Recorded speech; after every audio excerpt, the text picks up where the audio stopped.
नमस्कार, मी डॉक्टर ज्योती सदावर्ते, सध्या किमया फर्टिलिटी सेंटर व sunrise multi speciality hospital Kolhapur येथे स्त्रीरोग व वंध्यत्व निवारण तज्ञ म्हणून कार्यरत आहे. आज मी इथे तुमच्यासोबत आहे एका महत्वाच्या विषयाबद्दल चर्चा करण्यासाठी, ती म्हणजे फिमेल इन्फर्टिलिटी किंवा स्त्री वंध्यत्व. आज आपण या सत्रात जाणून घेणार आहोत स्त्री वंध्यत्वाची विविध कारणे काय, स्त्री वंध्यत्व म्हणजे नक्की काय, त्याचे निदान कसे होते आणि त्याच्यासाठी कोणकोणत्या ट्रीटमेंट उपलब्ध आहेत.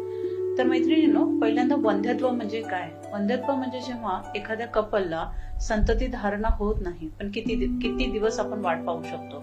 जेव्हा एका कपलला निदान एका वर्षभरासाठी, लग्न झाल्यानंतर एका वर्षभरासाठी जेव्हा संतती धारणा होत नाही, तेव्हा आपण त्याला इनफर्टिलिटी किंवा आता नवीन टर्मिनॉलॉजी सब फर्टिलिटी असं म्हणतो. आणि या कपलना का प्रेग्नन्सी राहत नाही किंवा का मूल राहत नाही, याच्यासाठी पुढची ट्रीटमेंट करून घेणं किंवा काही तपासण्या करणं गरजेचं आहे.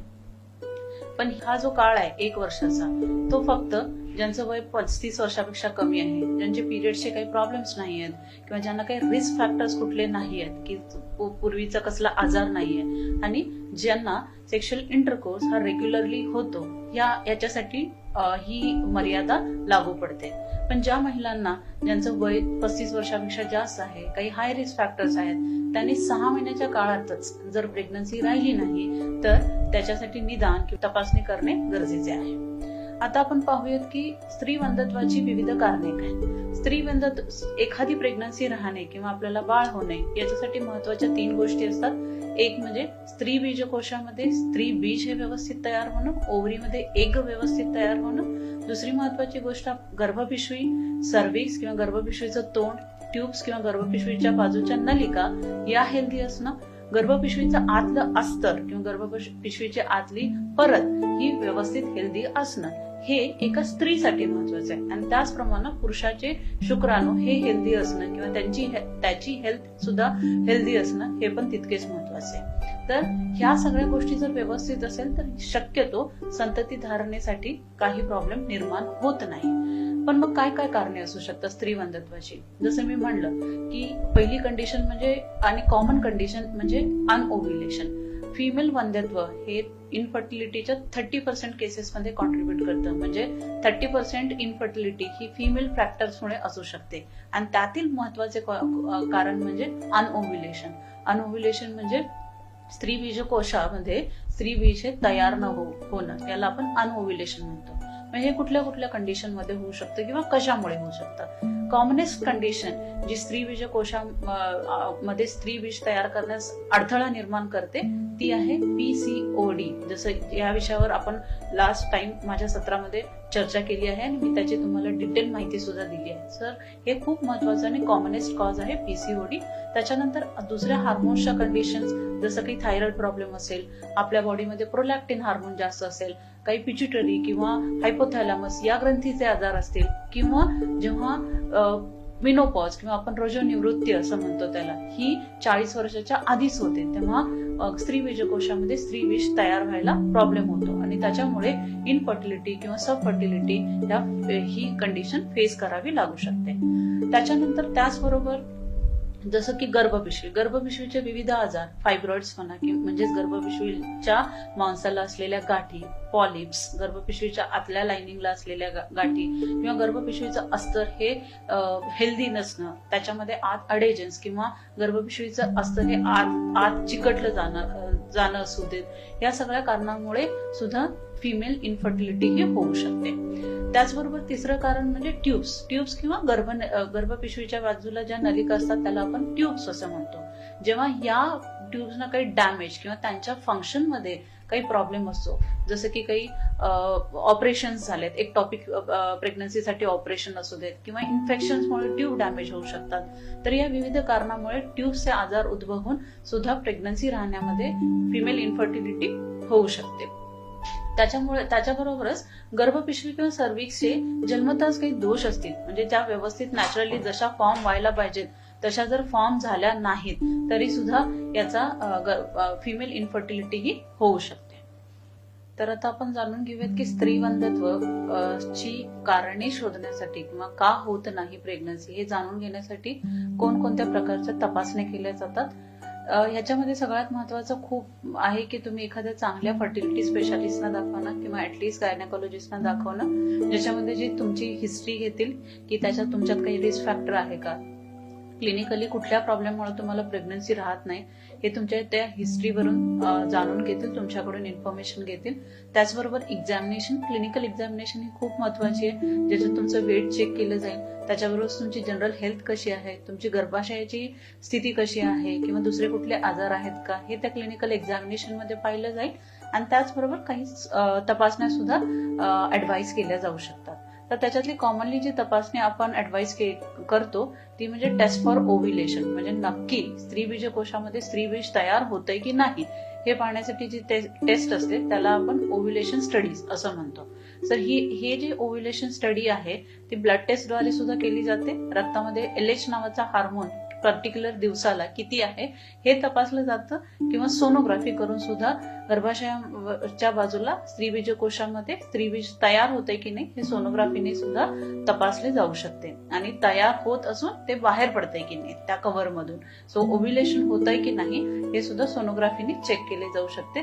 त्याचबरोबर आता रिसेंटली बाजारामध्ये युरिनरी LH किट्स पण अवेलेबल आहेत, जे आपल्याला ओव्ह्युलेशन होतंय की नाही हे जाणून घेण्यास मदत करतात. ही झाली पहिली टेस्ट, पहिली बेसिक टेस्ट. त्याच्यानंतर दुसरी टेस्ट जी केली जाते, जी ट्यूब्सला किंवा गर्भ पिशवीच्या बाजूला ज्या नलिका असतात त्यामध्ये कोणता आजार आहे का, त्याचबरोबर गर्भपिशवीमध्ये सुद्धा कुठला आजार आहे का ही पाहण्यासाठी, त्याला आपण HSG असं म्हणतो, म्हणजेच हिस्टेरोसाल्फिंगोग्राफी, ज्यामध्ये एक डाय घालून गर्भाशयाचा एक्सरे काढला जातो. त्यामध्ये आपल्याला पिशवीच्या बाजूला ज्या नलिका असतात त्याच्यामध्ये काही प्रॉब्लेम आहे का, त्याचबरोबर गर्भाशयामध्ये काही प्रॉब्लेम आहे का हे जाणून घेण्यास मदत होते. त्याचबरोबर काही हार्मोन्सच्या टेस्ट ह्या ऍडवाइस केल्या जाऊ शकतात, जसं की follicle stimulating hormone, luteinising hormone, आणि या युजली मासिक पाळीच्या दुसऱ्या दिवशी या टेस्ट ऍडवाइस केल्या जातात. आता एक नवीन टेस्ट आणि खूप महत्वाची टेस्ट जी आपल्याला स्त्रीमंदत्वाचे निदान करण्यासाठी मदत करते ती म्हणजे सिरम AMH टेस्ट.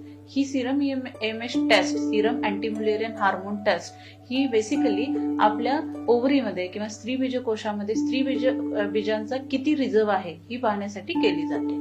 आणि याचबरोबर फिमेल्स किंवा स्त्री बरोबरच पुरुषांचीही तपासणी, त्यांचे शुक्राणू टेस्ट केले जातात, त्याला आपण सिमेन अनालिसिस ही टेस्ट म्हणतो. सो ह्या 4 ते 5 बेसिक टेस्ट ह्या तुम्हाला ऑफर केल्या जाऊ शकतात. याच्यानंतर आपण पाहूत की याच्यासाठी ट्रीटमेंट काय आहे. जे अंडरलाईन कॉज असेल किंवा ज्याच्यामुळे प्रेग्नन्सी होण्यामध्ये प्रॉब्लेम येत आहे त्याची ट्रीटमेंट करणं ही बेसिकली इन्फर्टिलिटीची ट्रीटमेंट असते. जसं की अनओव्ह्युलेशन, ओव्हरीमध्ये किंवा स्त्रीबीज कोशामध्ये स्त्रीबीज तयार होत नाही तर त्याच्यासाठी मेडिसिन्स देणं, ओव्ह्युलेशन इंडक्शन ड्रग्स असू दे, त्याची ट्रीटमेंट केली जाते. फायब्रॉइड्स आहेत की ज्याच्यामुळे प्रेग्नन्सी राहायला प्रॉब्लेम होऊ शकतो, असे फायब्रॉइड्स काढले जाऊ शकतात, त्याला आपण मायोमेक्टमी असं म्हणतो, जी लॅप्रोस्कोपी किंवा ओपन ऑपरेशन करून सुद्धा केली जाते. जर ट्यूब्स ब्लॉक असतील तर पहिल्यांदा व्यवस्थित तपासणी करून जर त्या ओपन व्हायची शक्यता असेल तर ती दुर्बिणीद्वारे किंवा ओपन अशा त्यांची ही ट्यूबची सुद्धा ट्रीटमेंट केली जाऊ शकते. काही इन्फेक्शन्स वगैरे असतील तर त्याचीही अँटीबायोटिक्स देऊन ट्रीटमेंट केली जाते. जर हार्मोन्सचा काय असंतुलितपणा असेल, म्हणजे जसे काही हायपोथॅलॅमिक किंवा पिट्युटरी हार्मोन्सचा काही इम्बॅलन्स असेल त्यासाठी हार्मोन्स वापरून त्याचे करेक्शन्स केले जाऊ शकतात. त्याचबरोबर या सगळ्या कॉजेस बरोबर की जिथं आपण अंडरलाईन कॉजेसची ट्रीटमेंट करणार, याच्याबरोबरच काही महत्वाच्या गोष्टी आपण आपल्या आचरणात आणल्या पाहिजेत. मैत्रिणींनो, तुम्ही सगळ्यांनी जाणवत असेल की जेव्हा एखादं कपल हे प्रेग्नन्सीसाठी ट्राय करत असतं, ते अंडरगो लॉट ऑफ स्ट्रेस. त्यांच्यामध्ये तो स्ट्रेस हा खूप जास्त असतो and that really negatively affects their potential. म्हणजे हा जो स्ट्रेस आहे तो निगेटिव्हली त्यांच्या त्या प्रेग्नन्सी राहण्याच्या क्षमतेवर सुद्धा अपाय करू शकतो. सो खूप महत्वाचं आहे की स्ट्रेस रिड्यूस करण्यासाठी काहीतरी करणं. मग तुम्ही काहीही करा, तुम्ही काही स्पिरिच्युअल फॉलो करत असाल तर ते फॉलो करू शकता, किंवा काही योगा, जेणेकरून तुमचा स्ट्रेस रिडक्शन होईल. त्याचबरोबर काही लाईफस्टाईल मॉडिफिकेशन्स ही केले पाहिजेत, जसं की आपली जनरल हेल्थ ही व्यवस्थित असली पाहिजे. आपल्याला जर अॅनिमिया किंवा लो हिमोग्लोबिनचा त्रास असेल तर तो करेक्ट केला पाहिजे. काही स्त्रियांना डायबिटीस, ब्लड प्रेशर असे त्रास असतात, किडनीचा आजार, तर ते हे सगळे अंडरलाईंग आजार पण व्यवस्थित कंट्रोलमध्ये असले पाहिजेत आणि चांगला आहार हा फॉलो केला पाहिजे. बाकीच्या काही आपल्या सवयी असतील, काही काही स्त्रियांना मिश्री लावणं म्हणा किंवा अल्कोहोल, या सगळ्या गोष्टी बंद केल्या पाहिजेत, कारण या सगळ्या गोष्टींमुळे फर्टिलिटी पोटेन्शियलवर इफेक्ट होतो. आणि त्याचबरोबर फोलिक ऍसिड नावाची एक गोळी असते, जी आपण प्री कन्सेप्शनली म्हणजे जेव्हा तुम्ही प्रेग्नन्सी प्लॅन करणार आहात त्याच्या ऍटलीस्ट 3 महिने आधी तरी फोलिक ऍसिडच्या टॅबलेटचं किंवा ह्या औषधाचं सेवन केलं पाहिजे, घेतली पाहिजे ऍटलीस्ट 3 मंथ्स बिफोर, आणि इव्हन प्रेग्नन्सी राहिल्यानंतर सुद्धा ही गोळी कंटिन्यू केली पाहिजे. सो हे lifestyle modification plus proper treatment, की ज्या कारणामुळे प्रेग्नन्सी राहत नाही त्या कारणाची जर ट्रीटमेंट केली तर प्रेग्नन्सी राहण्यासाठी खूप मदत होऊ शकते. दुसरी महत्वाची गोष्ट म्हणजे ऑलमोस्ट 30% केसेस मध्ये आपण असं पाहतो की स्त्रीमध्ये काहीही प्रॉब्लेम नसतो, पुरुषांमध्येही काही प्रॉब्लेम नसतो, आणि there is a no way to explain की प्रेग्नन्सी का राहत नाही. So that is called as unexplained infertility, म्हणजे जिथं काही कारण दिसून येत नाही की प्रेग्नन्सी का राहत नाही. तर या अनएक्सप्लेन्ड इनफर्टिलिटीसाठी सुद्धा काही वेगवेगळ्या प्रकारच्या ट्रीटमेंट उपलब्ध आहेत. काही डॉक्टर्स ओव्युलेशन इंडक्शन्स हे ड्रग्स यूज करतात, आणि त्याचबरोबर अगदीच जर प्रेग्नन्सी राहत नसेल 2 वर्षानंतर, सगळ्या तपासण्या नॉर्मल आहेत, तर मग मात्र टेस्ट ट्यूब बेबी ट्रीटमेंट किंवा IVF ही ट्रीटमेंट करून घेणं गरजेचं आहे. सो मैत्रिणींनो, ही होती आजच्या सत्रातली चर्चा फिमेल इनफर्टिलिटी किंवा स्त्री वंध्यत्वाबाबतीत. आपण आज पाहिलं त्याची कारणं काय असू शकतात, निदान कसे होते, आणि कोणत्या प्रकारचे ट्रीटमेंट्स अवेलेबल आहेत. तुम्हाला या प्रकारचा काही आजार असेल किंवा तुम्ही संतती धारणेसाठी इच्छुक असाल किंवा काही प्रॉब्लेम्स होत असतील प्रेग्नन्सी राहण्यासाठी, तर तुम्ही खाली दिलेल्या पत्त्यावर कधीही कॉन्टॅक्ट करू शकता. तुमच्या तक्रार काही असेल किंवा काही शंका याचं निवारण करण्यास आम्हाला खूप आनंद होईल. नमस्कार.